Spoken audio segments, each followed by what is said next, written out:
I like what Turning Point does on the political level, and in some respects the cultural level. I'm not in agreement with them on everything, but I thought that this was a very telling video where they're doing they're canvassing, they're surveying the conservatives and asking them what they think about the war in the Ukraine. I want to play this and then I want to come back. How the Republican Party has changed for the better and how out of touch your leaders are. This is the most amazing result, right? Would you agree, Robert? Out of everything, this is the most amazing thing. The most lopsided question that we asked is this final question, which is, so almost every single Republican running for the presidency is an enthusiastic cheerleader to send cluster bombs, munitions, and potentially American troops to eastern Ukraine to go fight Russia. We asked the question, do you support U.S. involvement in the war in Ukraine? 95.8% of you said no. No. Absolutely not. When will politicians learn that you can't tell voters what to believe? The politicians will learn it. And I'm going to raise my hand that I'm guilty of this, okay? I live in Arizona. My Republican representative here in Scottsdale is Schweikert, okay? I should run against him. I should actually go and inquire at the Republican office. I probably get trounced. Let's be clear, okay? But I should go and run against him. At least force a debate. I'm not too bad on my feet.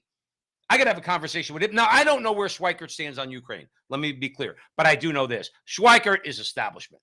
That's what it is. Just like a lot of Republicans, both in the House and the Senate. Lindsey Graham's got to go. I gave him a pass because of his defense of Kavanaugh.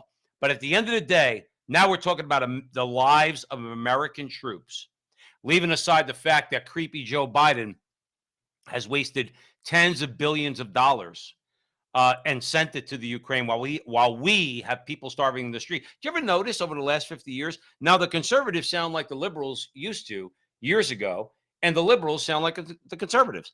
The conservatives wanted to go to war in Vietnam. The liberals didn't want to do it. The liberals want to go to war in the Ukraine. The conservatives don't want to do it. And they always appeal to the same thing. We don't have enough money to feed the people on the street.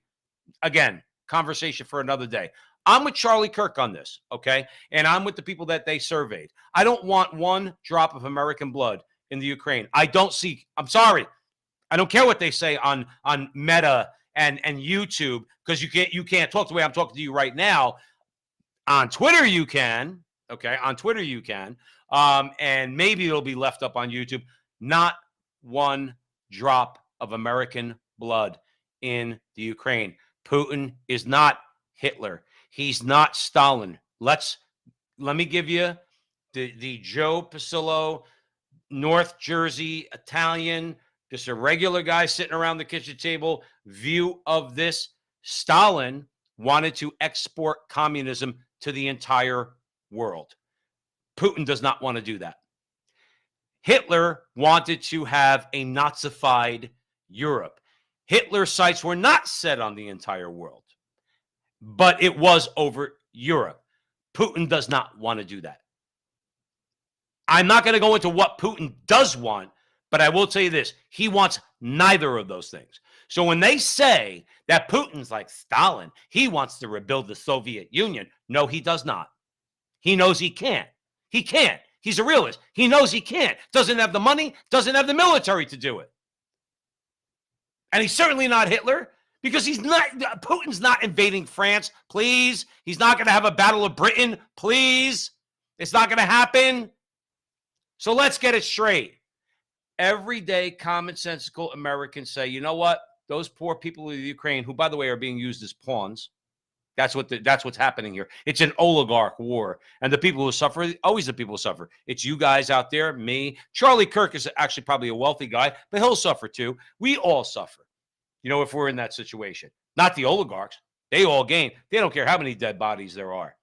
What we have to do is in the Republican Party, because that's what we're talking about here, Turning Point USA. In the Republican Party, we have to tell the Lindsey Grahams, shut your mouth, Lindsey. Shut your mouth. Because I do not want one of my American brothers or sisters dying for Zelensky. Absolutely not. No freaking way.